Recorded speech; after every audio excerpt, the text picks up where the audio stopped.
We are getting close to Rosh Hashanah, the Jewish New Year. It's next Monday. We begin the year 5786 from the creation of man. Corresponds to the Gregorian 2026. 6 is the number of men in the Bible, the letter Vav.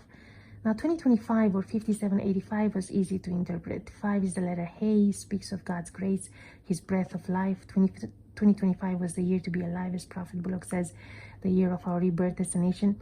2026 is the year of the fix, he says, and the way I see it is through the eyes of Zerubbabel, who finished the rebuilding of Solomon's temple.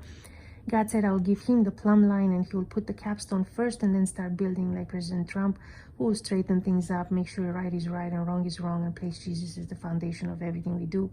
Paul says in 1 Corinthians 3, we need to make sure we build on the right foundation, or otherwise we'll work in vain. Jesus is the capstone, and the letter Vav speaks of him first and foremost. He is the second Adam, the most important man ever born, God incarnated, walking in the dust of the earth in our midst. Vav has the image of a hook or a nail. We see it in the name of God, Yahweh, which means look at the hand, look at the nail. Speaking of the cross where Jesus paid for my sins and yours, if you believe. First time it appears in Genesis 1:1, where it connects the heaven and the earth. We see it in the tabernacle in the word used for the silver hooks that hold the curtain up around the yard.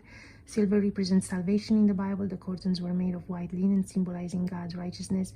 Do not confuse them with the tabernacle coverings made of 4 layers, linen, goat's hair, ram's skins, and badger skins, which also speak of Jesus. I'll talk more about that later. So the posts' hooks were silver, while their sockets were brass, speaking of God's judgment of sin. Every column in the Torah scroll starts with a Vav. The law of Torah writing requires that all Hebrew letters be well formed, that the letters can't touch one another, and no letter can be malformed, broken, or otherwise illegible. However, we have few exceptions. There is an oversized Vav in the center of the Torah in Leviticus 11:42, pointing to the Son of God, the essence of all things, and a broken Vav in the word Shalom in Numbers 25:12. Behold, I am giving to him my covenant of peace. It speaks of Messiah who was broken for us. And interestingly, it appears in the word generations in the beginning, when God says he created the generations of the heavens and the earth in Genesis 2:4, ESV, speaking of the connection man had with God before the fall. But after Adam fell, the word generations is missing the letter Vav.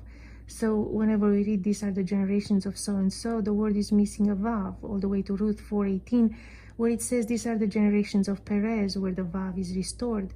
Perez means breakthrough. He was an ancestor of David, and Messiah came through the line of David and restored all things. So to me, 5786 is the year when Jesus, the Son of Man, will be glorified throughout the whole earth.